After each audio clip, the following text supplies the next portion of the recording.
este video vamos a hablar de la crítica de los ídolos en Francis Bacon. Bacon era un filósofo inglés. Para Bacon deben superarse 4 ídolos. Los 4 ídolos son los siguientes. El número 1, ídolos de la tribu. Número 2, ídolos de la caverna. Número 3, ídolos del foro. Y número 4, ídolos del teatro. El propósito de superar a estos ídolos es porque, según Bacon, impiden el camino a la verdad. Vamos a hablar de qué van cada uno de estos 4 ídolos, comenzando por el de la tribu, que es creer que los sentidos del hombre son la medida de todas las cosas. Aceptamos con más deleite las cosas que ya conocemos. En los ídolos de la caverna, se idolatra su propia caverna personal. En este pueden entrar puntos como el nacionalismo o la familiaridad. Son ídolos específicos. Y los ídolos de la caverna tienden a aceptar lo que comúnmente es prejuicios individuales, ya sea por educación o carácter personal. Los ídolos del foro. Nosotros los humanos necesitamos expresar nuestras ideas y hacemos uso del lenguaje como herramienta. Son palabras gastadas o vacías. Son nombres de cosas inexistentes, asociaciones arbitrarias de palabras. Y por último, los ídolos del teatro. Aquí es creer dogmáticamente en una autoridad. Hay una frase que vimos en clase que es: el hombre cree verdadero lo que preferiría él que lo fuera. Para Bacon, grandes teorías como el aristotelismo se convierten en ideologías que determinan nuestra forma de entender y percibir el mundo. Bacon se adentró en el siglo XVII y aborda las preocupaciones metodológicas que compartirá con Galileo Galilei durante la Revolución Científica. Bacon se interesó por la filosofía de la ciencia. Para Francis Bacon, el conocimiento de la naturaleza nos va a llevar a un desarrollo tecnológico que va a ser una mejora para el ser humano. Para Bacon, el saber es poder y dominio. Francis Bacon criticaba la inducción aristotélica y escolástica por falta de base en la experiencia. El método de las formas es lo que separa a Bacon de Galileo, y nuestros prejuicios fuerzan la interpretación de los datos. En una clase de teoría del conocimiento, vimos que Francis Bacon critica a los ídolos, también al aristotelismo, una fundamentación empírica de la ciencia. La ciencia es la técnica por el dominio de la naturaleza. Todo lo que nos hace dudar tiene el riesgo de hacernos dudar de nuestras propias creencias. El aristotelismo va a ser el centro de los ataques de los renacentistas. La humanidad medieval parte desde una perspectiva teocéntrica, o sea, desde el perfeccionismo y de Dios.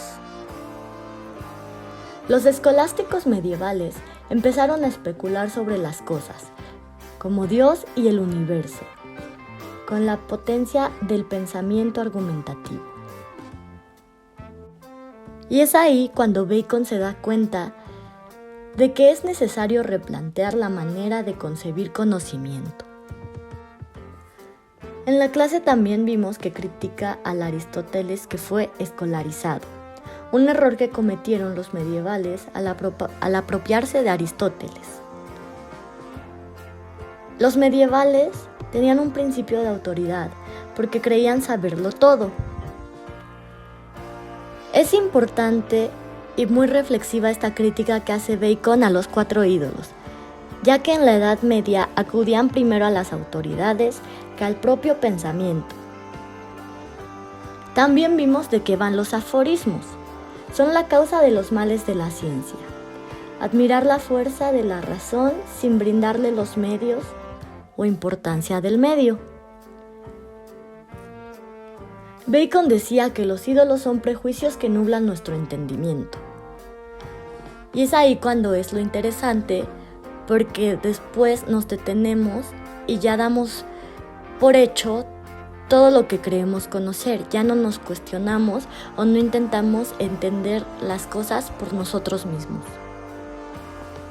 En la actualidad, muchos de esos prejuicios siguen existiendo. El ser humano actúa siguiendo fines. También vemos que en la actualidad podemos encontrar mucha similitud con los ídolos de la caverna, que son los líderes o ídolos de una tribu que ponen características humanas a la naturaleza. Bacon pensaba que la ciencia debe disponer de un objetivo práctico. El propósito era claro, es la transformación de la naturaleza para ponerla al servicio del hombre.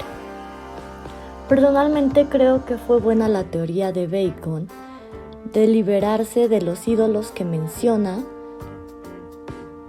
para poder conseguir un avance científico y que esto pudiera ayudar a descubrir el camino de la verdad que él buscaba. Así es como podemos cuestionarnos hoy por hoy todo lo que se nos ha impuesto. El propósito es bueno de no caer ante, puede ser chantajes o cosas falsas que han invadido el conocimiento y el intelecto humano. Así como Bacon lo decía, que dificulta un acceso a la verdad. A diferencia de Galileo, con la renovación de la ciencia, ahí el Renacimiento no tiene un ideal científico, sino un ideal retórico, artístico y literario. Ahí sí entra la destrucción de la síntesis aristotélica, no se tenía una física, ontología y lógica de recambio. Se refugiaban en la superstición y en cosas como la astrología, la magia, la brujería, etc. Galileo quería reformar y renovar el conocimiento. Con Galileo van a terminar de configurarse algunos rasgos de la ciencia. El Renacimiento nació con un ideal un poco científico, debe decirse. Y se puede decir que la visión medieval era cristiana aristotélica. Después Galileo se va a encargar de la nueva física, que va a sustituir lo cristiano.